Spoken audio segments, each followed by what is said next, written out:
கர்த்தருடைய பரிசுத்த நாமம் மகிமைப்படுவதாக. ஆண்டவராகிய இயேசு கிறிஸ்துவ நாமத்தினாலே உங்கள் ஒவ்வொருவரையும் நான் வாழ்த்தி வரவேற்கிறேன். ஆகஸ்ட் மாத வாக்குத்தத்த ஆராதனை வந்திருக்கிற ஒவ்வொருத்தரையும் கர்த்தர் ஆசீர்வதிப்பாராக. அல்லேலூயா, ஆமென். சோத்திரம். இந்த மாத வாக்குத்தத்தமாக கர்த்தர் நமக்கு கொடுத்த வார்த்தை ஒருவர் வாசிக்கலாம். சங்கீதம் 126:5 ஒருவங்க எடுத்தவங்க வாசிக்கலாம். கண்ணீரோடே விதைக்கிறவர்கள் கெம்பீரத்தோட அறுப்பார்கள். தேவ செய்திக்கான தலைப்பு என்னன்னு கேட்டது, விதைத்தது கண்ணீர் வீணாகுமோ அப்படிங்கிற தலைப்புல நாம் கர்த்தருடைய வார்த்தையை தியானிக்க போகிறோம். ஏனென்று சொன்னா, கண்ணீர் மிகவும் விலையேற பெற்றதா இருக்கிறது. மனுஷங்களுடைய பார்வையில் அந்த கண்ணீர் அப்படி விலையேறப்பட்டதா இருக்கிறதான்னு தெரியலை. ஆனால் ஆண்டவருடைய சமூகத்தில், ஆண்டவருடைய பார்வையில் ஒரு மனிதனின் ஆத்துமா, ஒரு மனிதனுக்கு உள்ள ஆத்துமாவை கர்த்தர் எவ்வளோ விலையேறப்பட்டதா பார்க்கிறாரோ, ஒரு மனிதன் எப்படி விலையேறப்பட்டவனாய் பார்க்கிறாரோ, அதே போல் அவன் கண்களில் இருந்து வருகிற அந்த கண்ணீரையும் கர்த்தர் என்ன செய்றார், அது ஒரு விலை மதிக்க முடியாததா கர்த்தர் பார்க்கிறார். அல்லேலூயா. ஏனென்று சொன்னால், சங்கீதம் 56:8 வசனத்தை ஒருவர் வாசிக்கலாம். என் அலைச்சல்களை தேவரீர் எண்ணி இருக்கிறீர், என்னுடைய கண்ணீரை உம்முடைய துருத்தியில வையும், அவைகள் உம்முடைய கணக்கில் அல்லவோ இருக்கிறது. அல்லேலூயா சொல்லுங்களேன். அப்போ கண்ணீருக்கு ஒரு கணக்கு கர்த்தர் வச்சிருக்கிறார், அதை துருத்தியில பிடித்து வைக்கிறார் என்று சங்கீதக்காரர் சொல்லியிருக்கிறார். ஆனால் நமக்கு அந்த வெளிப்பாடு இல்லை. இன்னைக்கு கண்ணீரை ஒரு மதிப்பாவோ ஒரு பொருட்டாவே நாம் நினைக்கிறதே. அவருடைய சமூகத்தில் நாம் உட்கார்ந்து கண்ணீர் வடிக்கும் பொழுது, செபிக்கும் பொழுது, அவருடைய வார்த்தையை கேட்கும்போது நம்மளை அறியாமல் கண்கள் கலங்கி கண்ணீர் வரும். நாம் கண்ணீர் விடுகிறதே தேவ சமூகத்தில், ஆண்டவர் பாதத்தில் கண்ணீர் விடுகிறதே ஒரு என்ன நினைக்கிறோம், ஐயா கண்ணில் கண்ணீர் வச்சுன்னா ஒரு மாதிரி நினைப்பாங்க. எப்படி நினைக்கிறோம்? ஒரு மாதிரி நினைச்சிருவாங்க. அதனால எவ்வளவு அந்த மனக்குமுறல், உள்ளத்தின் வேதனை நிமித்தம் அப்படி கண்களில் கண்ணீர் பொங்கி வரும்போது, கர்த்தருடைய வார்த்தையை, கர்த்தருடைய பிரசன்னத்தை, கர்த்தருடைய பாடலை, துதிக்கும் பொழுது நம்மளை அறியாமல் இந்த கண்ணீர் வெளியில் வரும் பொழுது நாம் அதை அடக்கி கொள்ளுவோம். கண்ணீர் வடிக்கிறத ஒரு அவமானமாய் நினைத்து கொண்டிருக்கிறோம். கண்ணீர் வடிக்கிறத ஒரு அவமானத்தை போல பார்க்கிறோம். ஆனால் நம் கண்களில் இருந்து வழிகிற கண்ணீரை தேவ சமூகத்தில் வடிக்கிற ஒவ்வொரு கண்ணீருக்கும் அவர் என்ன செய்யறாராம், கணக்கு வைத்திருக்கிறாராம். நாம் அவருடைய சமூகத்தில் எத்தனை கண்ணீர் வடித்திருப்போம், எவ்வளவு துளி கண்ணீர் வடித்திருப்போம் சொல்லி அவர் கணக்கு பார்க்கிறார். அல்லேலூயா சொல்லுங்களேன். இன்றைக்கு எல்லாத்தையும் கணக்கு பார்க்க மாட்டோம். ஆனால் முக்கியமாக கணக்கு பார்க்கறது எதை கணக்கு பார்ப்போம்? பணத்தை கணக்கு பார்ப்போம். தண்ணியை நம்ம கணக்கு பார்ப்போமா? மற்ற சர்வசாதாரணமாக நம்ம புழங்குகிற கணக்கு பார்ப்போம்னா கணக்கு பார்க்க மாட்டோம். எது விலை மதிக்க முடியாததோ, எது ரொம்ப ரொம்ப ரொம்ப முக்கியமோ அதை நாம் என்ன செய்வோம்? அதை கணக்கு பார்த்து வச்சிருப்போம். ஆனால் ஆண்டவர் பார்வையில் நாம் அற்பமாக நினைக்கிற கண்ணீர் வெளியேறப்பட்டதற்கு காரணம் ஏன்னு கேட்டிங்கன்னா, யோவான் 11:35 பார்த்தீங்கன்னா, இயேசு கண்ணீர் விட்டார் என்று. அவர் பூமியில் மனுஷனா மாம்சத்தில் அவர் வெளிப்பட்ட பொழுது, அவர் மனிதனா இந்த பூமியில் வாழ்ந்த பொழுது அவரும் கண்ணீர் விட்டார். ஆண்டவராக இருக்கிற இயேசு கிறிஸ்து கண்ணீர் விட்டதுனால அவருக்கு கண்ணீருடைய மதிப்பு நிச்சயம் என்ன செய்யும் தெரியும். பவனி போகிற அந்த சமயத்தில் அவர் சொல்றார், பவனி போகிற அந்த சமயத்தில் அவர் சொல்றார், எருசலேமே எருசலேமே, கோழி தன் குஞ்சுகளை சேர்த்தனைக்கும் வண்ணமாக எத்தனையோ தரம் உடனே என் பக்கமாக சேர்த்தனைக்கும் நினைச்சனே அப்படின்னு பட்டணத்துக்காக, எருசலேமுக்காக, பரிசுத்த நகரத்துக்காக கண்ணீர் வடித்தார் பவனி முடியும் பொழுது. அல்லேலூயா சொல்லுங்களேன். அது மாத்திரமல்ல, எனக்காக நீங்க அழ வேண்டியது இல்லை, உங்களுக்காகவும் உங்கள் பிள்ளைகளுக்காகவும் நீங்கள் அழுங்கள். யூத ஜனங்களை, தம்முடைய ஜனத்தை பார்த்து சொன்னாரு, ஏன்னா உங்களுக்கு வரப்போகிற அழிவு, உங்கள் மேல் வரப்போகிற தண்டனை, நியாய தீர்ப்பு பயங்கரமாக இருக்க போகுது. அதனால் உங்களுக்காக, உங்கள் பிள்ளைகளுக்காக நீங்கள் என்ன செய்யுங்க, அழுங்க. ரட்சிக்கப்படாத நம்முடைய குடும்பத்தில் உள்ளவர்களுக்காக நாம் என்ன செய்ய வேண்டும்? அழ வேண்டும், கண்ணீர் வடிக்க வேண்டும். நியாய தீர்ப்பு வராதபடிக்கு, கர்த்தருடைய கோபாக்கினைக்கு நீங்களாகும்படிக்கு நம்முடைய கண்ணீர் அவர்களை காப்பாற்றுகிறதா இருக்கிறது. எத்தனை பேர் ஆமென் சொல்றீங்க? அல்லேலூயா. ஆமே. கர்த்தருடைய நல்ல நாமம் மகிமைப்படுவதாக. எபிரேயர் 5:7 ஒருவர் வாசிக்கும்படி அன்போடு கேட்கிறேன். அவர் ஆண்டவராகிய இயேசு கிறிஸ்து மாம்சத்தில் இருந்த நாட்களில் மரணத்தில் நின்று நம்மை ரட்சிக்க வல்லமையுள்ளவரை நோக்கி பலத்த சத்தத்தோடும் கண்ணீரோடும் விண்ணப்பம் பண்ணினார், வேண்டுதல் செய்து.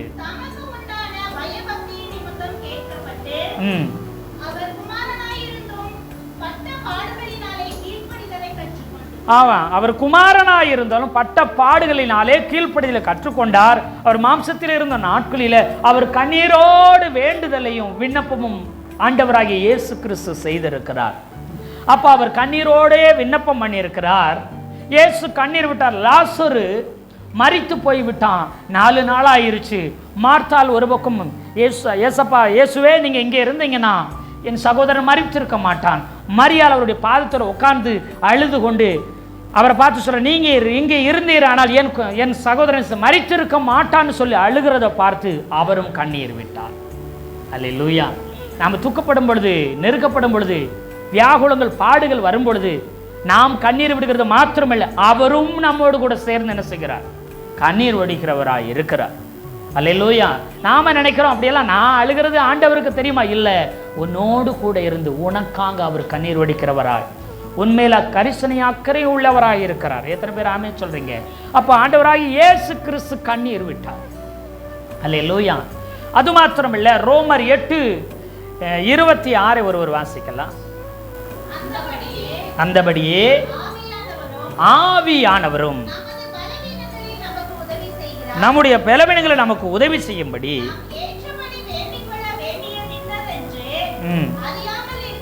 நாம் அறியாம இருக்கிறதுனால ஆவியானவர் தாமே வாக்குக்கு அடங்காத பெருமூச்சுகளோடு நமக்காக வேண்டுதல் செய்கிறார். பெருமூச்சு எப்போ வரும்? அதிகமான அழுகை, அதிகமான பாரம், அதிகமான கண்ணீர் வெளியில வரும்பொழுது நமக்கு நம்மை அறியாமலே பெருமூச்சு உண்டாகும். ஆவியானவர் நமக்காக, நமக்குள்ளே இருந்து இல்ல பிறருக்காக வாக்கு கடங்காத பெருமூச்சோடு, அதாவது நம் மூலமாய் கண்ணீர் வடித்து பெருமூச்சோடு நமக்காக வேண்டுதல் செய்கிறாராம். அல்லேலூயா. அப்படி நமக்காக பெருமூச்சோடு வேண்டுதல் செய்கிற ஆவியானவருக்கு தெரியாதா நம்முடைய கண்ணீரின் மதிப்பு? தேவன் துருத்தியிலே பிடித்து வைத்திருக்கிறார் கண்ணீர், அது விலையேறப்பட்டது பிடித்து வச்சிருக்கிறார். ஆண்டவராகிய இயேசு கிறிஸ்து மாம்சத்தில் வெளிப்பட்ட போது அவர் கண்ணீர் விட்டார். அல்லேலூயா. அவர் கண்ணீர் விட்டது மாத்திரமல்ல, அவர் கண்ணீரோட விண்ணப்பத்தை வேண்டுதலையும் அவர் செய்திருந்தார். அது மாத்திரமல்ல, ஆவியானவரும் நமக்குள்ள இருந்து வாக்கு கடங்கா பெருமூச்சோடு அவர் விண்ணப்பத்தை வேண்டுதலும் நமக்காக செய்கிறார். அப்போ நம் மூலமாய் அவரும் என்ன செய்து கொண்டிருக்கிறார்? கண்ணீர் வடிக்கிறார். இல்லையா சொல்லுங்களேன். அல்லேலூயா. ஆமா. பரிசுத்த ஆவியானவர் துக்கப்படுத்தாதீங்க. பரிசுத்த ஆவியானவர் துக்கப்படுகிறார். பரிசுத்த ஆவியானவர் பெருமூச்சோடு என்ன செய்கிறார்? வேண்டுதல் விண்ணப்பம் செய்கிறார் நம் மூலமாக அவர். அப்போ திரியேக தேவனும் தெரியும் கண்ணீருடைய மதிப்பு, ஆனா நமக்கு தெரியல கண்ணீருடைய மதிப்பு. அதை ஒரு அவமானத்தை போல நம்ம பார்த்து கொண்டு இருக்கிறோம். அல்லேலூயா. கண்ணீர் என்பது விலை மதிக்க முடியாத ஒரு அழியாத விதையை போல இருக்கிறது. அல்லேலூயா. ஆமா. அந்த கண்ணீர் என்கிற விதையை நாம விதைக்கும் பொழுது அது ஒரு நாள் வீணாய் போகவே போகாது. நாம் பூமியில நாம் விதைக்கிற பல வகையான விதைகளை நாம விதைச்சிருக்கலாம். அது ஒன்று முளைக்கும், ஒன்று முளைக்காம போயிடும், ஒன்று வீணா போயிடும், ஒன்று விளைச்சலை கொடுக்கும். ஆனா நாம வடிக்கிற கண்ணீர், தேவ சமூகத்துல வடிக்கிற ஒவ்வொரு கண்ணீருக்கும் 100 மடங்கா 1000 மடங்கா கர்த்தர் பலன் தந்தே ஆவார். எத்தனை பேர் ஆமென் சொல்றீங்க? நான் பல வருஷமா ஜெபிச்சிருக்கிறேன், எத்தனையோ கண்ணீர் அழுது அழுது ஊத்தி இருக்கிறேன், அதுக்கெல்லாம் பதில் இல்லையான்னு நீங்க நினைச்சுக்கிட்டு இருந்தா கர்த்தர் சொல்லுகிறார், நிச்சயமாக பதில் உண்டு. அது ஒரு நாள் உன் கண்ணீர் வீணாய் போகவே போகாது. கண்ணீரோட விதைக்கிறவன் கம்பீரத்தோட அறுப்பான் என்று சொல்லி வாக்கு கொடுத்த தெய்வம். கண்ணீரை நீ விதைச்சிருக்கிற அந்த கண்ணீருக்கு பல மடங்கு பலனை, சந்தோஷத்தை, மகிழ்ச்சியை அவர் நிச்சயமா தர போதுமானவராயிருக்கிறார். எத்தனை பேர் ஆமென் சொல்றீங்க? அல்லேலூயா, அல்லேலூயா. கர்த்தருடைய நல்ல நாமம் மகிமைப்படுவதாக. அது மாத்திரமில்ல, யூதர்களும் கண்ணீரை குறித்து அவங்க என்ன ஒரு ஸ்டேட்மெண்ட் சொல்றாங்க அப்படின்னா, மோரியா மலையில மரம் இருக்கும், அந்த 12 அடி உயரம் வளரக்கூடிய மரம். அந்த மரத்துக்கு பேர் மர்மரம்னு சொல்லி, அது மாராவில் இருந்த அந்த மரம் மர்மரம்னு சொல்லுவாங்க. அது மோரியா மலை, தேவாலயத்தில் இருக்கிற இருந்த அந்த மலையில் அதிகமாக இருக்கும். அந்த மரத்தில் ஒவ்வொரு அவயமும் நுனி வேரிலிருந்து நுனி கிளை வரைக்கும் எல்லாமே மிகுந்த பயங்கர கசப்பா இருக்கும், மிகுந்த கசப்பா இருக்கும். அந்த கசப்பு நம்முடைய வேப்பம் மரத்திலேயே கசப்பை விட பல மடங்கு கசப்பு இருக்கும். அப்போ கூடார பண்டிகை கொண்டாடுவாங்க.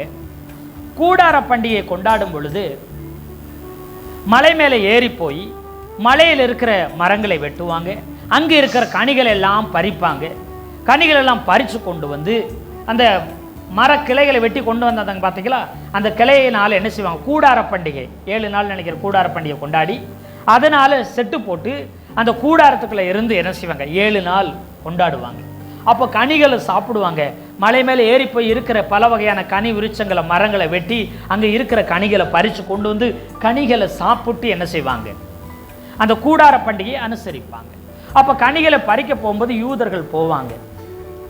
அப்போ தங்களுடைய பிள்ளைகளையும் கூப்பிட்டுட்டு போய் என்ன செய்வாங்க, பறிக்க போகும் பொழுது, இது ஒரு யூத பாரம்பரியத்தில் சொல்லப்பட்ட ஒரு சம்பவம். இப்போ பலவிதமான கனிகளை எல்லாரும் ஓடி ஓடி பறிக்கும் பொழுது இந்த மரத்தில் மட்டும் ஒரு ஈ கூட வராது. இந்த மரத்தில் ஒரு ஈ கூட வராது. பார்க்கறதுக்கு நீங்கள் முருங்கை மரத்தை வெட்டி அது புதுசாக துளிர்ச்சா தளிர் விட்டால் எப்படி இருக்கும், அந்த மாதிரியே இந்த மரம் இருக்கும்.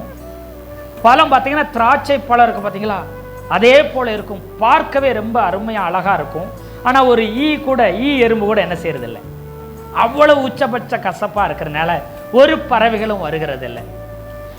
இது இந்த மரம் ஒவ்வொரு நாளும் பார்த்து கொண்டிருக்குமா, ஏன் எல்லா மரங்களிலையும் பறவைகள் வருது, ஈ வரலாம், தேனீக்கள் வரலாம், அப்படி பலவிதமானவைகள் வந்து போகுது, ஆனால் என்னிடத்தில் யாருமே வரல என்று சொல்லி இப்போ இந்த கூடார பண்டிகையில் அநேகர் போய் அப்படியே மலையில் ஏறி போய் நிறைய கனிகளை பறிக்கும் பொழுது ஒரு சிறுவன், ஒரு குறிப்பிட்ட வயதுள்ள சிறுவன் ஓடி போய் இந்த மரத்தை பார்த்து, இலை ரொம்ப அழகாக இருக்குது, மரம் ரொம்ப பிரம்மாண்டமாக இருக்காது, அதனால் அந்த சிறுவன் அதில் ஏறி அதில் இருக்கிற கனிகளை ஆவலாய் பறிக்கும் பொழுது அங்கிருந்து அவனுடைய தகப்பனார் ஓடி வந்து, இந்த மரத்தில் போய் நீ எதுக்கு ஏறின, இந்த மரத்து கனி எதுக்கு பறிச்ச, அதை தூக்கி ஏறி வேண்டாம், தேவையில்லை, ஏன்னா இந்த பண்டிகை நாட்கள் இனிப்பான நாட்கள், சந்தோஷமான நாட்கள், மகிழ்ச்சியான நாட்கள், இந்த பழத்தை அப்பா அழகா இருக்குது, இது ஏன் இல்லை, இருக்கிறதுலே உச்சபட்ச கசப்பு எதுக்கு தான் இருக்குது, இந்த மரத்தில் தான் இருக்குது, தயவு செய்து இந்த மரத்துக்கு காயையோ கனியோ என்ன செய்ய பறிச்சிடாதுன்னு சொல்லி தூக்கி விசிறி அடிச்சிரு அப்படி சொல்லிட்டு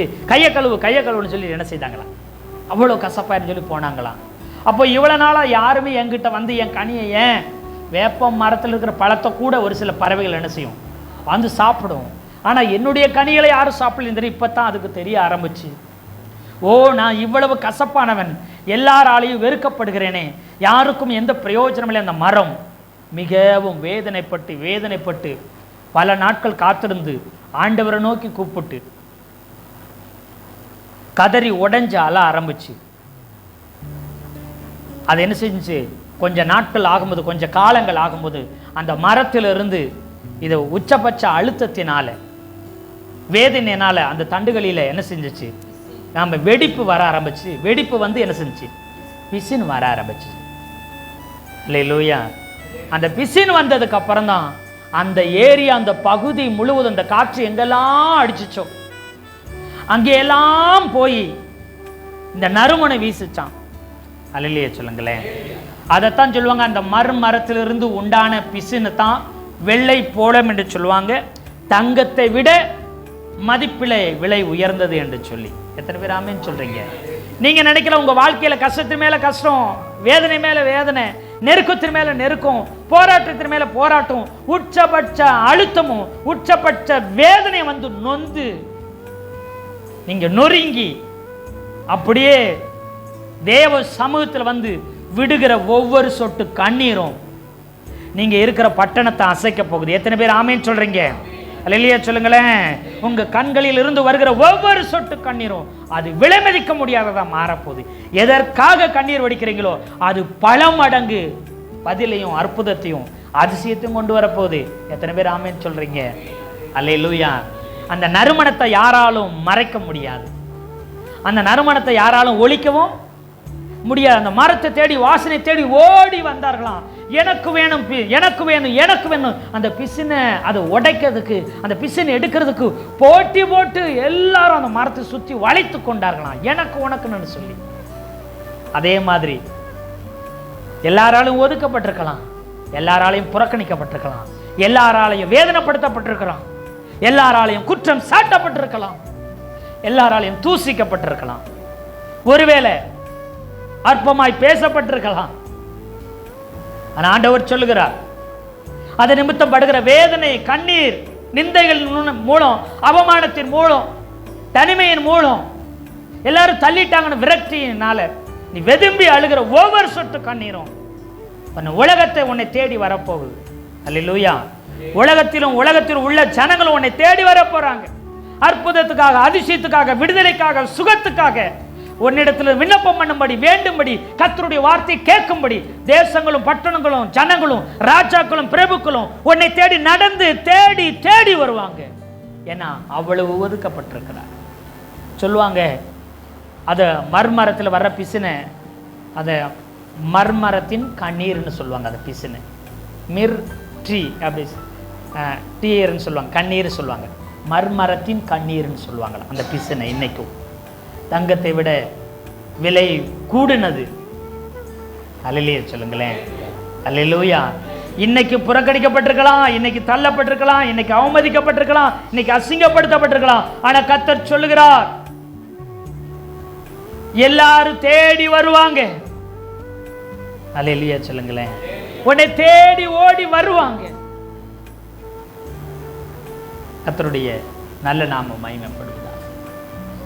எந்த அளவு பகைத்தார்களோ, எந்த அளவு வெறுத்தார்களோ, எந்த அளவு அற்பமாய் பார்த்தார்களோ, அப்போ அப்படி பார்த்தவர்கள் தான் யோசேப்பை தேடி வந்து தலைமுறைக்கு அவன் காலின் கீழே கிடந்தாங்க. எத்தனை பேர் ஆமென் சொல்றீங்க? அல்லேலூயா. அப்ப இந்த யூதர்கள் சொல்றாங்க, ஒரு மரத்தினுடைய விண்ணப்பத்தை, வேண்டுதலை கூட கேட்டு ஆண்டவர் பதில் தருவார் என்று சொன்னார். அவர் பொறுமையோடு காத்திருந்தது எதுக்கு தெரியுமா?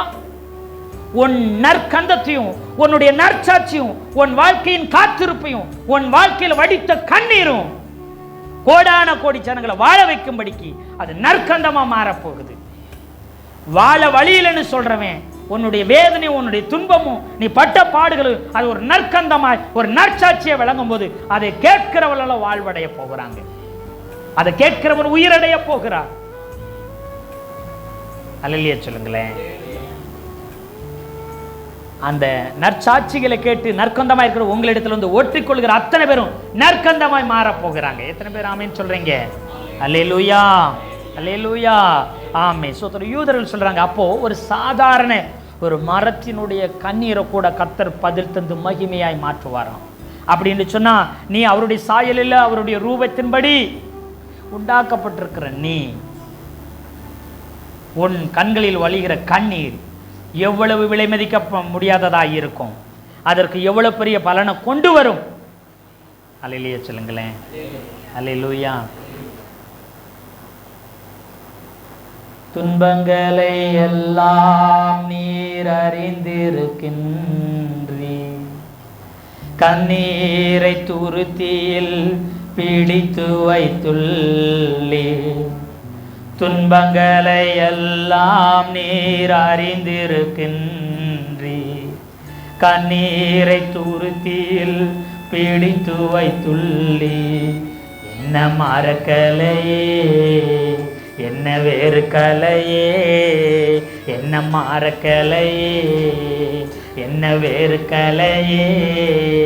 என்னை ஒரு போது நீங்க தள்ளிவிடவில்லை, என்ன ஒரு போது நீங்க தள்ளிவிடவில்லை. நன்றி சொல்ல வார்த்தையே இல்ல என்னை வாழ வைத்த இயேசு ராஜா. அல்லேலூயா. இந்த அலைச்சல்களையும் உங்கள் துன்பங்களையும் உங்களுடைய கண்ணீரையும் கர்த்தர் கணக்கில் அல்லவோ வைத்திருக்கிறார். அல்லேலூயா. அதனால நீ புறக்கணிக்கப்பட்டிருக்கலாம், நீ தள்ளப்பட்டிருக்கலாம், கசப்பின் உச்சபட்சம், வேதனையின் உச்சபட்சம் உன் கண்களில் கண்ணீராய் சொரிந்து கொண்டிருக்கிறது. அல்லேலூயா. ஆமா, கர்த்தர் நற்பலன்களை உன்னை கொண்டு உன் வாழ்க்கையில் தரப்போகிறார். ஆதியாகம புஸ்தகத்தில் 21வது அதிகாரத்தில் 16வது வசனத்தில், ஆகார் பிள்ளை சாகிறதை நான் பார்க்க மாட்டேன் என்று சொல்லி அழுதாள். அவர் கண்ணீர் வடித்து கதறுகிறார், என் பிள்ளை சாகிறதை நான் பார்க்கவே மாட்டேன்னு சொல்லி. இன்னைக்கு உன் பிள்ளைக்காக நீ அழுது கொண்டிருக்கிறாயோ? உன்னுடைய சந்ததிக்காக நீ கதறி கொண்டிருக்கிறாயா? அவ்வளவுதான் முடிஞ்சிருச்சுன்னு நினைச்சுட்டு இருக்கிறையா? அழுது கொண்டிருந்த ஆகாருக்கு வாழ்க்கை முடிஞ்சிருச்சு, தாகத்தால சாகப்புறன்னு நினைச்சு, தன் பிள்ளை சாக போகுது அப்படி நினைச்சு அழுதுட்டு இருந்தாங்க. அழுதுகிட்டு இருந்த அவளுக்கு ஒரு வாழ வைக்கிற நீரூற்று அங்க அவளுக்கு காண்பிச்சார். நீ சாக போகிறேன்னு நினைக்கலாம், உன் சந்ததி முடிய போகுதுன்னு நினைக்கலாம், ஆனா கர்த்தர் சொல்லுகிறார், இல்லை, வாழ வைக்கும் நீரூற்று, ஜீவன் நீரூற்றை கர்த்தர் உனக்கு உண்டு பண்ணி வைத்திருக்கிறார். அது உனக்காகவே உண்டு பண்ணி வச்சிருக்கிறார். அது யாரு கண்ணுக்கும் தெரிஞ்சிருக்கா? தெரியல. உனக்காகவே ஒரு நீரூற்று இருக்குது. உலகம் தோன்றதுக்கு முன்னாடியே முன்குறிச்சு வச்சிருக்கிறாரு. உனக்காக வெயிட் பண்ணிட்டு இருக்கிறாரு. உனக்குன்னு வச்ச நீரூற்று அது உனக்கு தான். எத்தனை பேர் ஆமேன்னு சொல்றீங்க? அது உன்னதமான நீரூற்று. கண்கள் திறந்தது, நீரூற்றை காண்பித்தார். அவள் வாழ்ந்தாள், அவளுடைய பிள்ளை வாழ்ந்தான். அப்ப அந்த வனாந்தர பகுதியிலே அவன் இருக்கிறான். அல்லையே சொல்லுங்களேன். அப்ப திருமணமாகுது, அவன் வம்சமாகுகிறாள். அல்லையே சொல்லுங்களேன். அந்த வசனத்தை கீழே வாசித்தீங்கன்னா, ஒரு வாசிங்களேன், அந்த 20வது வசனத்தை வாசிங்க. தேவன் பிள்ளையுடனே இருந்தார், அவன் வளர்ந்தான், வனாந்தரத்திலே குடியிருந்தான், வில் வித்தையில் அவன் வல்லவனாய் மாறி போனான் என்று சொல்லி இந்த வசனம் சொல்லுகிறது. அல்லையே சொல்லுங்களேன். அல்லேலூயா. அவன் வளர்ந்தான், அவன் வனாந்தரத்தில் வில் வித்தையில் சிறந்தவனாய் மாறினான். அவன் சொல்லியிருப்பான், நான் மரிக்கும் தருவாயில் இருந்தேன், என் வாழ்க்கை முடியும் தருவாயில இருந்தது, எனக்குன்னு ஒரு நீரூற்றை கர்த்தர் திறந்து விட்டார் என்று சொல்லி தன்னுடைய சந்ததிக்கு சொல்லியிருப்பாரா? இஸ்மவேல் நிச்சயமாய் சொல்லியிருப்பார். அல்லேலூயா சொல்லுங்களேன். இந்த ஜீவ நீரூற்று வனாந்தரம், அங்க வறட்சி தான், ஆனா உனக்குன்னு ஒரு நீரூற்று வச்சிருக்கிறாரு. இந்த உலகம் ஒரு வனாந்தரத்தை போல இருக்கலாம். நிலைமை, குடும்பத்துல, சபையில, உன்னை சுற்றி இருக்கிற சூழ்நிலை எல்லாம் வறட்சி போல இருக்கும். ஆனா உனக்குன்னு ஒரு நீரூற்றை கர்த்தர் வைச்சிருக்கிறார். அது உன் கண்களில் தெரிய பண்ணுவார்.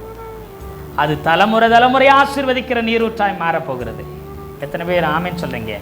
உன் தலைமுறை தலைமுறையும் சந்ததியும் வாழ வைக்கிற நீரூற்றாய் அது மாறப்போகிறது. கர்த்தருடைய நல்ல நாமம் மகிமைப்படட்டும். ஸ்தோத்திரம்.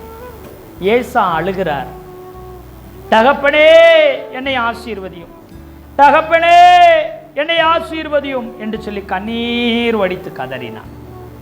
அப்போ அவன் கண்ணீர் வடித்து கதறின பொழுது, ஒரு சாதாரண தகப்பனே எல்லா ஆசீர்வாதத்தையும் உன் சகோதரனுக்கு என்ன செஞ்சிட்டேன்?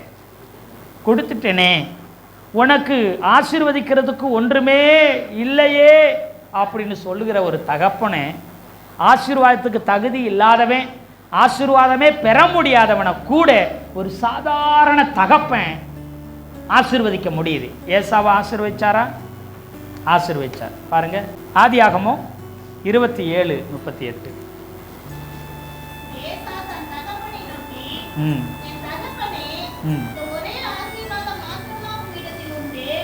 ஒரு ஆசீர்வாதம் மாத்திரம் தான் உம்மிடத்தில் உண்டான்னு கேட்கிறான். அதுக்கு முன்னாடி எல்லா ஆசீர்வாதத்தும் உன் சகோதரன் என்ன செஞ்சுட்டு போயிட்டான்? வாங்கிட்டு போயிட்டான். 34 அழுகிறான், மனம் கசந்து உரத்த சத்தமிட்டு தன் தகப்பனை நோக்கி, என் தகப்பனே என்னை ஆசீர்வதியும்.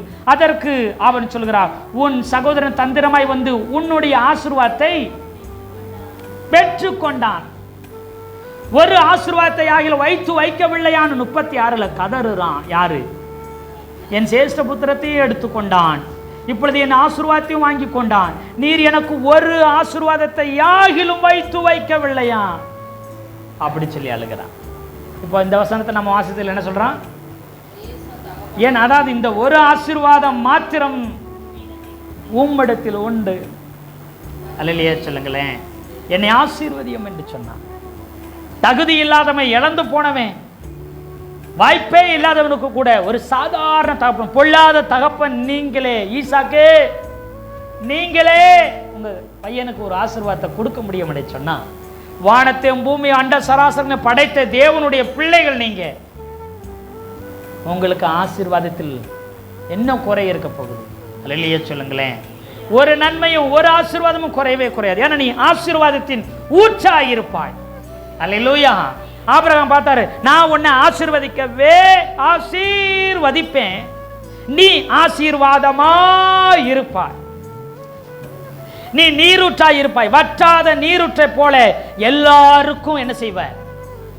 ஆமா, ஆசீர்வாதத்தை தருகிற நீரூற்று. வாங்கிக் கொள்கிறவன் அல்ல, அநேகருக்கு கொடுக்கிற நீரூற்றை கர்த்தர் உன்னை மாற்றி கொண்டிருக்கிறார். எத்தனை பேர் ஆமென் சொல்றீங்க? ஏதோ ஒரு அற்புதம் நடக்கல, ஏதோ ஒரு நன்மை நடக்கல, நீ கேட்டுக்கொண்டிருக்கலாம். ஆண்டவர் சொல்றார், அதே அற்புதம் அதே நன்மைகள் ஆயிரங்களுக்கு உன்னிடத்திலிருந்து புறப்படும்படிக்கு கர்த்தர் உனக்கு அப்படிப்பட்ட கிருபையை வைத்து வைத்திருக்கிறார். அல்லேலூயா சொல்லுங்களேன். அல்லேலூயா. ஆமென், சோத்திரம். பாருங்க, அது மாத்திரம் இல்லை, அண்ணால் மனம் கசந்து அழுகிறார், கண்ணீர் வடித்து கதறுகிறார். தேவ சமூகத்தில் போய் உடைத்து உள்ளத்தை ஊற்றி எல்லா கண்ணீரை தேவ சமூகத்தில் அவள் ஊற்றி விட்டார்.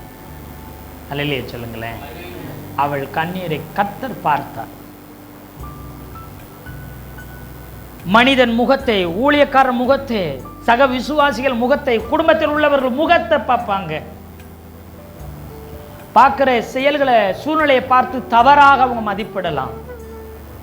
ஆனா கர்த்தர் உன் கண்ணீரை பார்த்தார்.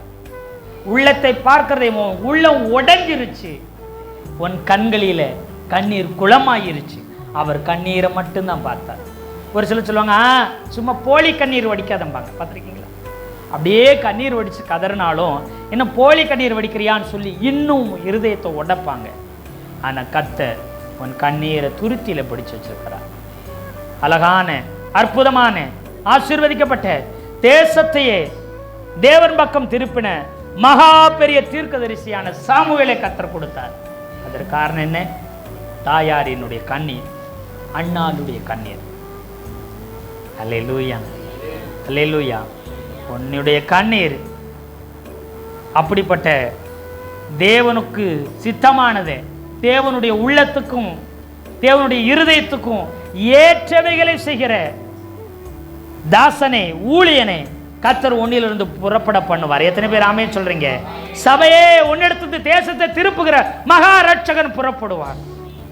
ஜனமே உன்னிடத்திலிருந்து, அன்னாள்களே உங்களிடத்திலிருந்து தேசத்தை திருப்புகிற ஆசாரியர்களை கர்த்தர் எழும்ப பண்ணுவார். மகா தீர்க்கதரிசிகளே, பிரதான ஆசாரியர்களை எழும்ப பண்ண போகிறார். அல்லேலூயா சொல்லுங்களேன்.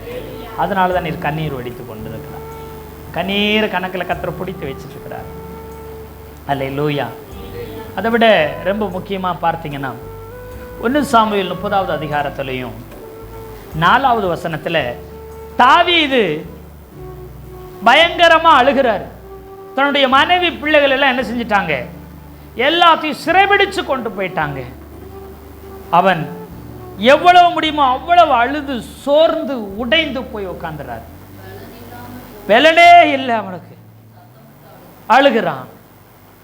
தானும் தன் குடும்பத்தை இழந்திருக்கிறேன் என்று மற்றவர்கள் உடன் இருந்தவர்கள் அவர்கள் அறியலை. எல்லாத்துக்கும் காரணம் நீதான் என்று பழி சுமத்தினாங்க. ஆனா ஒன்றுமில்லாதவர்களாய், முறுமுறுக்கிறவர்களாய், கடன்பட்டவர்களாய், இல்லாதவர்களாய், எதுவும் இல்லாதவர்களாய் வந்த பொழுது, திக்கு தெரியாம அலைந்த பொழுது, ஒரு அடைக்கல பட்டணத்தை போல ஒரு அடைக்கலமாக, ஒரு ஆதரவாக கர்த்தர் அன்று என்னை நிலைநிறுத்தி இருந்தாரே. அது நிமித்தம் மனைவிகளும் பிள்ளைகளும் குடும்பங்களும் இப்படி பார்க்கிற மேன்மைகளும் வந்திருந்தது. ஆனா அதெல்லாம் அறியாதபடிக்கு எல்லாரும் ஒன்று கூடி கூட்டம் கூடி தாவீதை என்ன செய்தாங்க? கல்லெறிய பார்த்தார். அவனுக்கு விரோதமாய் எழும்பினார். எல்லாத்துக்கும் காரணம் இந்த தாவீது தான் என்று சொன்னார். அப்பொழுது தாவீது தன்னை திடப்படுத்திக் கொண்டான். நான் இவ்வளவு நன்மைகளை செய்தனே, நீங்க தேசத்துல பட்டணத்துல வாழக்கூட தகுதி இல்லாம கடன் பட்டு கடன்காரனுக்கு அடிமையா இருக்க முடியாது, தப்பிச்சு ஓடுனீங்க, முறுமுறுக்கிறீங்க, நீ எல்லாம் ஆமா முறுமுறுத்துக்கிட்டே இருக்கிற, ஒன்னால குடும்பத்துக்கு ஆக துரத்தி விடப்பட்ட ஒன்றுமில்லாதவன் நீ. குடும்பத்துல, சொந்த குடும்பத்துல நீ மதிக்கப்படல, சொந்த உறவுகளில் நீ மதிக்கப்படல, ஒரு பொருட்டாய் உன்னை யாரும் என்னல. ஆனா கர்த்தர் என்னிடமாய் கொண்டு வந்து சேர்த்தாரே, உன்னை பழக்குவிக்கும்படி, உன்னை பயிற்றுவிக்கும்படி, உன்னை இப்படி மகா பெரிய வீரர்களாக, மாவீரர்களாக, ஒரு திரள் சேனையாக, தேவனுடைய சித்தத்தை செய்யும்படியான ஒரு பெரிய சேனையை உருவாக்கும்படி இவ்வளவு காலம் பிரயாசப்பட்டனேன்.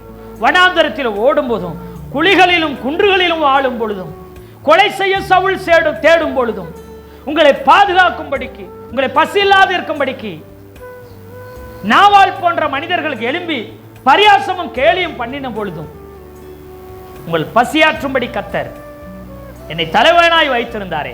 நான் ஒரு நாள் என்னை தலைவனாக்குங்கிற நான் வந்து உங்கள்கிட்ட கேட்கல, நீங்கள் என்னிடமாய் தேடி வந்தீங்களே, இப்போ எனக்கு விரோதமாய் எழும்புகிறீங்களே அப்படி சொல்லிட்டு அவன் ஒரு பொழுதும் அழல.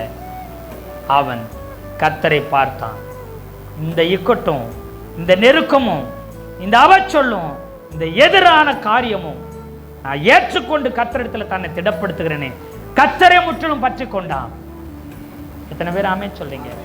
முழுசா கர்த்தரை பார்த்துக்கிட்டான். 400 குடும்பங்கள், ஆயிரக்கணக்கான ஜனங்கள், ஆசி சொத்து, அதெல்லாம் அவர் பார்க்கல, கர்த்தரை பிடித்தான். அல்லேலூயா. தான் கசந்து கொள்ளல, அவங்களை முறுமுறுக்கவோ, எனக்கு எதிராய் கிளம்பினவர்களே இனி என்னுடைய சேனையில் வைத்திருக்க மாட்டேன், தேவனுடைய திட்டத்திலையும் தரிசனத்தில் ஒரு சேர்த்துக் கொள்ள மாட்டேன்னு ஒதுக்காம தன்னை திடப்படுத்தி கர்த்தரை நோக்கி பார்த்தான். அவரை பார்த்து கண்ணீர் வடித்தான். அல்லேலூயா. அப்படி கண்ணீர் வடித்தான். அவன் கண்ணீர் இழந்து போன குடும்பத்தை அமலேக்குங்கிற பிசாசின் கையில் இருந்து மறுபடியும் ரட்சிக்கப்படாத பின்வாங்கி போன உன்னுடைய குடும்பத்தில் உள்ளவர்களே, உன் கண்ணீர் மீட்டு கொண்டு திரும்ப வரும் கர்த்தருடைய சேனையில். எத்தனை பேர் ஆமென் சொல்றீங்க? அல்லேலூயா. உன் உறவுகளையும், உன் நண்பர்களையும், உன் சொந்த பந்தத்தையும், உன் ஊராரையும் உன் கண்ணீர் கர்த்தருடைய சேனையாய் எழும்ப பண்ணும். கர்த்தருடைய தரிசனத்தை, திட்டத்தை செய்கிறவர்களாய் மாற பண்ணும். எத்தனை பேர் ஆமென் சொல்றீங்க? அல்லேலூயா, அல்லேலூயா. அமலேக்கியர்களை கொன்று வெட்டி வீழ்த்தி அவன் எல்லாவற்றையும் திருப்பி கொண்டு வருவார். ஒன்றும் இழந்து போகல. கர்த்தர் உங்களை பார்த்து சொல்றாரு, நீ எத்தனையோ உதவிகளை, நன்மைகளை, ஊழியத்தை, எத்தனையோ தியாகங்களை, பாடுகளை சகித்து இருக்கலாம், ஆனா நீ ஒன்றையும் இழந்து போக மாட்ட, எல்லாவற்றையும் பல மடங்கு திருப்பி கொள்ளுவாய். எத்தனை பேர் ஆமென் சொல்றீங்க? அல்லேலூயா. ஆனா யாரையும் கசந்து கொள்ளாது. கர்த்தரை நோக்கி பாரு. தாவீது கர்த்தரை மட்டும்தான் நோக்கி பாரு. அல்லேலூயா. அதனாலதான் பாருங்க, அந்த 30வது அதிகாரத்தில் பாருங்களேன், இந்த கடைசி பகுதியில் பாருங்க, 26வது. அதுதான் பாருங்க. தாவீது சிக்லாகுக்கு வந்த போது கொள்ளையாடினவைகளிலே யூதாவின் மூப்பருக்கு சிலவற்றை அனுப்பி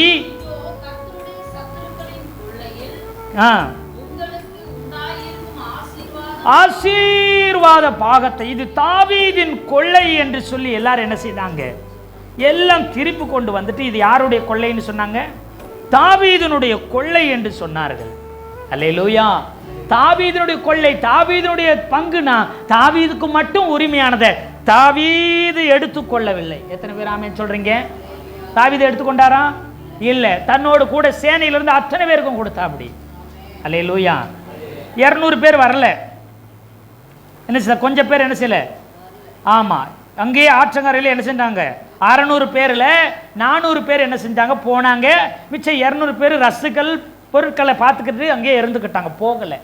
திருப்பி வரும்போது அவங்க சொல்கிறாங்க, 400 பேர் எங்களுக்கு மட்டும்தான் பங்கு, அவங்களுடைய மனைவி பிள்ளைகளை அதை மட்டும் கொடுத்துருங்க, அவங்களுக்கு பங்கும் கிடையாது, கொள்ளையில் ஆசீர்வாத பாகத்தில் அனுபவம் கிடையாதுன்னு 400 பேர் சொன்னாங்க. ஆனால் பேர் என்ன பேர்? தாவீதினுடைய கொள்ளை என்று சொல்லி சொன்னார்கள். அப்போ தாவீதின் கொள்ளைன்னா யாருக்கும் பங்கு கிடையாது, யாருக்குமே கிடையாது. ஆனால் தாவீது என்ன சொன்னார் தெரியுங்களா? அந்த 400 பேருக்கும் கொடுத்தார். அதோடு கூட அவரை விட்டு விடாதபடி அந்த ரசுகளை காத்துக்கொண்டு விடாய்த்து சோர்ந்து உட்கார்ந்தவங்களை பார்த்து அவர்களுக்கும் அதை பங்கு என்ன செய்தாகணும், கொடுத்து விட சொன்னார். அதோடு மட்டும் விடலை, மூப்பர்களுக்கும் தன்னுடைய ஜனத்துக்கும் என்ன செய்தாரு? சிலவற்றை அனுப்பி கொடுத்து என்ன செய்யறாரு? ஆசீர்வாத பாகம் என்று சொல்லி கொடுக்கிறார். அல்லேலூயா சொல்லுங்களேன். யார் யாருக்கு அனுப்பினார்னு சொல்லி அந்த 27, 28, 29, 30, 31 என்ன செய்து தாவீது நடமாடின எல்லா இடங்களுக்கும் அனுப்பினானா. யாரெல்லாம் உதவி செய்தார்களோ, யாரெல்லாம் அவனுக்கு பட்சமாக இருந்தார்களோ, வனாந்திரத்தில் அலையும் போது குழிகளிலும் குன்றுகளிலும் மலைகளிலும் பள்ளத்தாக்குகளிலும் அவன் வேதனையோடு கண்ணீரோடு அலைந்த போது அவனுக்கு ஆதரவு தந்தவர்களுக்கு எல்லாருக்கும் அந்த ஆசீர்வாத பாகத்தை அனுப்பினானா. எத்தனை பேர் ஆமென் சொல்றீங்க? கர்த்தர் சொல்லுகிறார், இன்றைக்கு உனக்கு நன்மை செய்தவர்கள், உனக்கு ஆதரவாக இருந்தவர்கள், உன்னை தாங்கினவர்கள், உதவி செய்தவர்கள், உன்னை உற்சாகப்படுத்தினவர்கள் அநேகர் இருக்கலாம். ஆனால் அவர்களுக்கு ஒன்னால் ஒன்றும் செலுத்த முடியாத நிலைமையில் நீ இருக்கலாம். கர்த்தர் சொல்லுகிறார், நாள் ஒன்று வருகிறது, ஆசீர்வாத பாகம் என்று சொல்லி திரளானதை கர்த்தர் உன் கையில் கொடுப்பார். அப்பொழுது நீ நிச்சயமா நீ நடமாடின இடங்களிலெல்லாம், நீ அலைந்து திரிந்த இடங்களிலெல்லாம், நீ ஓடின இடங்களிலெல்லாம் உன் பட்சமாய் நின்றவர்களுக்கு நீ அளவில்லாமல் அள்ளி கொடுக்கும்படிக்கு கர்த்தர் உன்னை உயர்த்துவார். அல்லேலூயா சொல்லுங்களேன். அந்த கண்ணீருக்கு பதிலாக பல மடங்கு ஆண்டவர் கம்பீர அறுவடையை, ஆசீர்வாதத்தை, ஒரு பெருக்கத்தை கர்த்தர் உன்னிடமாய் கட்டளையிடுவார். அல்லேலூயா. அப்படி கட்டளையிடும் பொழுது மகா பெரிய சக்கரவர்த்தியாய் பேரரசனாய் ஆன பொழுது அவர் கீழே இருந்தவங்க ஒன்றுமில்லாத காலங்களில் உடன் இருந்தாங்க. பார்த்தீங்களா? இவர்களெல்லாம் சிற்ற அரசர்களை போல தாவீது அவர்களை மாற்றி வைத்திருந்தார். எத்தனை பேர் ஆமென் சொல்றீங்க? அல்லேலூயா. அதனால இன்னைக்கு எனக்கு ஒன்று இல்லை, எதுவும் இல்லையே, திருப்பி செலுத்த ஒன்று இல்லைன்னு சொல்லி நீ வருந்தாத. கர்த்தர் பல மடங்கு திருப்பி செலுத்தும்படி கர்த்தர் உன்னை உயர்த்த போகிறார். அவன் கண்ணீர் அவன் குடும்பத்தை காப்பாற்றியது, அவன் சேனையை காப்பாற்றியது, அவனுடைய தரிசனத்தோடு இணைந்த ஜனங்களை காப்பாற்றியது. ஒருவனை இழந்து போக விடலை. எத்தனை பேர் ஆமென் சொல்றீங்க? அல்லேலூயா, அல்லேலூயா. ஆமே சோத்திரம். கர்த்தர் இன்னைக்கு உங்களை பார்த்து சொல்லுகிறார், வியாதிப்பட்டிருக்கிறீங்களா? உங்கள் கண்ணீர் வியாதிகளை மாற்றும். எசேக்கியா ராஜா அழுது புலம்பினார், கண்ணீர் ஒடித்து கதறினார். அந்த வியாதியவே மாற்றி தீர்க்காயுசு சுகத்தை பலனை கொண்டு வந்தது. எத்தனை பேர் ஆமென் சொல்றீங்க? மரித்து கிடந்தவர்களை உயிரோடு எழுப்பினது. வியாதிஸ்தர்களுக்காக அழுதாங்க, வியாதி மாறினது. பிசாசின் பிடியில் இருந்தவர்களுக்காக கண்ணீர் வடித்த பொழுது கட்டுக்கள் உடைந்து அவர்கள் விடுதலை பெற்றார்கள். எத்தனை பேர் ஆமென் சொல்றீங்க? உன் கண்ணீர் விலை மதிக்க முடியாது. அது விலையேறப்பட்ட காரியங்களை சாதிக்க போது கண்ணீரோட விதைத்திருக்கிற இவ்வளவு காலமாய், வருஷமாய், மாதமாய், வாரங்களாய் கண்ணீரோட விதைத்திருக்கிற உன்னை பார்த்து கர்த்தர் சொல்லுகிறார், நீ கம்பீரத்தோட அறுக்கிற நாட்கள் துவங்கி விட்டது என்று சொல்லுகிறார். எத்தனை பேர் ஆமென் சொல்றீங்க? அது துவங்கி விட்டது. இனி அறுவடை தான், நன்மையான அறுவடை, மேன்மையான அறுவடை, பங்கிட்டு கொடுக்கிற அளவுக்கு அறுவடை, பெருக்கத்தின் அறுவடை. எத்தனை பேர் ஆமென் சொல்றீங்க? அல்லேலூயா. அப்படிப்பட்ட பெரும் அறுவடையை கர்த்தர் கட்டளையிடுகிறார்.